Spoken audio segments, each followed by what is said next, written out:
To all those people watching, I would like to remind everyone that this video is not made strictly for kids. It is for older fans and adults too. Enjoy the fucking video! This video is brought to you by my loyal patrons. Register now at any tier to watch new videos 1 month in advance before they're made public. Link is in the description.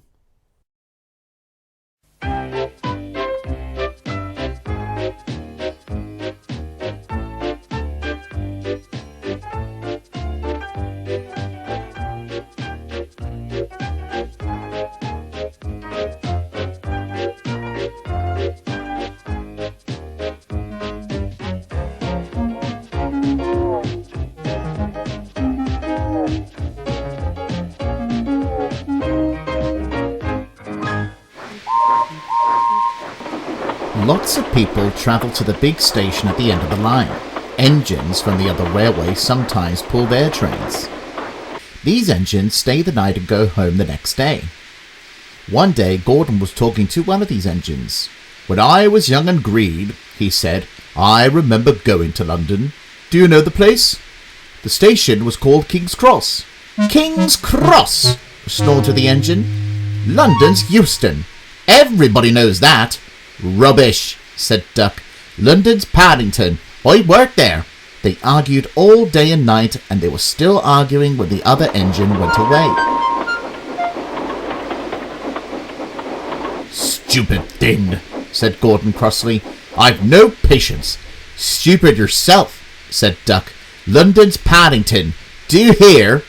"Stop arguing," James broke in. "You make me tired. You both agreed about something anyway." "What's that?" "London's not Euston. Now shut up." "I'm sure it's King's Cross," said Gordon grumpily. "I'll go and prove it." But that was easier said than done. London lay beyond the big station at the end of the line. Gordon had to stop there and let the other engine take it over. If I didn't stop, he thought, I could go to London. One day he ran right through the station. Another time he tried to start before the fireman could uncouple him from the coaches. He tried all sorts of tricks, but it was no good. His driver checked him every time. "Oh dear," he thought sadly, "I'll never get there."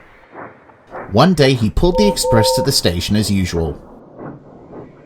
He was uncoupled from the coaches and was placed onto a siding to wait until it was time to go home. The coaches stood at the platform waiting for the engine to take them to London. They waited and waited, but their engine didn't come. "That's strange. It's nearly time for them to go," thought Gordon. Just then a porter ran across and spoke to Gordon's driver. "The inspector's on the platform. He wants to see you." So he did. The driver came back looking excited. "Hello," said the fireman. "What's happened?" The engine for the express had derailed when coming out of the yards. Nothing would come in or out, and so they want us to take his train to London. The Fat Controller agreed we could pull it. "How's that?" "Fine," said the fireman. "We'll show them what the Fat Controller's engines can do." This made Gordon very excited. "Well, come on, let's go!" And he rolled quickly over the crossings and backed onto the train. To Gordon it felt like ages, but it had only been a few minutes before the guard blew his whistle. "Come on, come on, come on," he puffed to the coaches. "The Fat Controller's relying on me to be on time." "We're going to town, we're going to town," sang the coaches. Gordon found that London was a long way away. "Never mind," he said. "I like a good long run to stretch my wheels."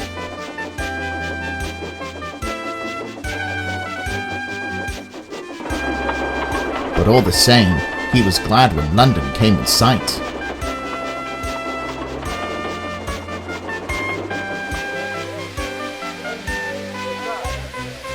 Gordon returned the next day. The Fat Controller came to see him and spoke to his crew. "I see you had a good welcome in London." "We certainly did, sir. We signed autographs till our arms ached, and Gordon had his photograph taken from so many directions at once that he didn't know which way to look." "Good," smiled the Fat Controller. "I expect he enjoyed himself, didn't you, Gordon?" "No, sir, I didn't. Why have a notch? London's all wrong. They've changed it. It isn't King's Cross anymore. It's St. Pancras.